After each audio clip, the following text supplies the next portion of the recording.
What is going on? She's just deleted her Twitter. She's getting called out because it was exposed, because an interview got I'm not joking when I say this. Something's gone weirdly wrong. Like, we literally hired a freaking Chronically Online. After Caitlin Clark exposed her critics on a league-wide stage, the Indiana Fever front office has erupted into complete chaos. Hour by hour, the backlash grows. What started as a single press conference misstep has spiraled into a storm the team president never saw coming. Before, and I will say it again. Stephanie White, Amber Cox, Kelly Crosscroft, the Indiana Fever president, they were not ready. Now, Christine Brennan in her book confirmed the WNBA and the Indiana Fever did not realize what they were about to get themselves into with drafting Caitlin Clark, because the popularity they weren't prepared for and didn't cease. Stephanie White, every single solitary move that you make is going to be scrutinized. Welcome. Fans of Caitlin Clark are furious after the Fever front office took a stunning misstep, publicly criticizing the rookie who has single-handedly turned the WNBA into must-see TV. President Kelly Crosscoff's bizarre comparison of Clark to Apple felt less like praise and more like comparing an iPhone to the case it comes in. Let's be honest, the Fever are relevant because of Caitlin Clark. Her talent fills arenas. Her name drives ratings. Her presence sells out merch. Yet somehow, the people in charge still try to downplay her influence. As a ref, I know I would mess up all the time. Yeah. Like, I'm not saying that your job is easy, but when it is a simple call right in front of your face multiple times, what are you doing? Just go tomorrow. You're on the Las Vegas Strip. What can the Las Vegas expect from Sophie? Oh, you know what? I'm just gonna be me. I don't go in there trying to predetermine anything. I'm dialed in. I need to focus on hitting my shots, making sure I'm executing the schemes right. I'm not focused on the extracurricular activities. And you know what? During that, it was just part of the game. I think the refs had a lot to do with that. It was a build-up for a couple of years now of them just not protecting, the star player of the WNBA. And so at the end of the day, I'm going to protect my teammates. That's what I do. The reaction from fans was instant. Social media detonated. Comment sections overflowed with outrage and disbelief. And then, in the middle of the controversy, Crosscoff vanished. Her account, gone. No apology, no statement, no explanation. Just silence, and in PR terms, silence screams louder than any statement. Season ticket holders and longtime Fever fans called it a betrayal. This wasn't just a slip-up, it was a direct hit to a fanbase already frustrated by weeks of ignored fouls, rough play, and a league that seems unable, or unwilling, to protect its biggest star. While Clark gets shoved, slammed, and elbowed every night, the people who should defend her are too busy talking about brand identity. Fans saw right through it, and Crosscoff's disappearance only made it worse. Next up, Sophie Cunningham, and this is where everything explodes. It wasn't a dirty play, it was an intentional foul, and it was meant to send a message. It turned into a scuffle, and I don't think anybody wanted that, but the way that the game went and how egregious the referees were and how they were not protecting players, and they especially weren't protecting the #1 player in this league, the biggest draw in this league, which is Caitlin Clark, and they continue to not do that. To me, this was not a dirty play.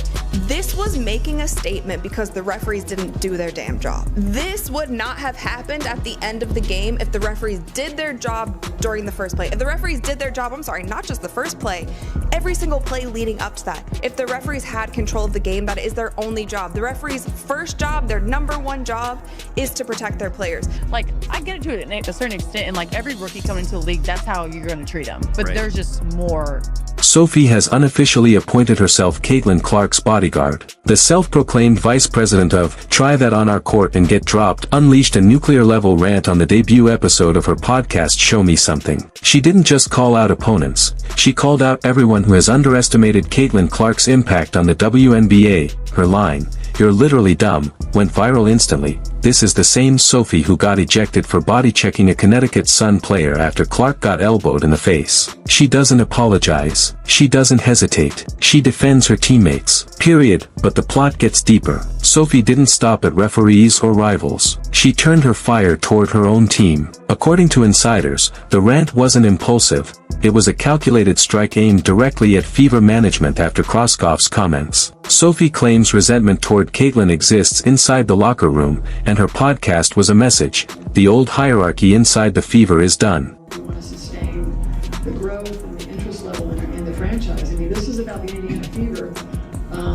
Yes, we have a foundational player in Caitlin Clark and Leah Boston, and we're going to continue to add to that. But I want this team to be the leader in the country, and a brand, an enduring brand, like Apple or something. I mean, Behind the scenes, the tension is boiling over. Executives want a polished, Apple-level franchise, but the athletes, coaches, and fans know the truth. Right now, the brand is Caitlin Clark, and the front office is struggling to accept it. Kroskov's vanishing act only highlights the chaos. The Fever are caught in a battle over identity, power, and the future of the franchise. Some see Clark as the cornerstone. Others fear losing control, and all of this unfolds while Clark is taking hits. The league refuses to acknowledge that if LeBron got poked in the eye and slammed to the floor, it'd be national news. If Steph got knocked down game after game with no whistle, the NBA would explode. But when Caitlin Clark gets the same treatment, nothing, no whistle, no outrage, no protection.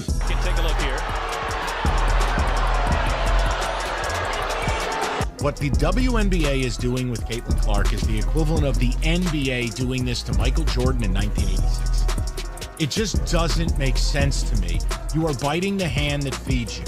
Mind you, everyone sees it. Fans, coaches, players. The only ones staying silent are the people who shouldn't be. Clark isn't the future. She's the present, the star. The reason the WNBA's numbers are skyrocketing. Yet she's still treated like she needs to earn respect she's already brought to the league. This isn't a simple disagreement. It's a reckoning. And Sophie Cunningham put it perfectly. You're either with Caitlin Clark, or you're irrelevant. But as chaotic as things feel, this is what growth looks like. A league stepping into a bigger spotlight than ever before. When audiences multiply, when new stars rise, and old systems get challenged, there's always friction. These tensions aren't downfall signs. They're signs of evolution. The debate, the drama, the viral clips, the internal clashes, they're all proof that fans care, players care, and the WNBA is entering a new era. Rocky transitions mean progress. Change isn't comfortable, but it's necessary. Through all the noise, one thing still matters most: the game, the talent, the competition, the players who leave everything on the court as the league grows in real time. This chapter may be ending, but trust me, this story is nowhere near finished. New developments are coming. Bigger twists are on the way. And what happens next could redefine everything we thought we knew. Thanks for watching Clark Facts, your source for clear, sharp, and fast updates. If you enjoyed the video, hit like, drop a comment, and subscribe. You won't want to miss what's coming next.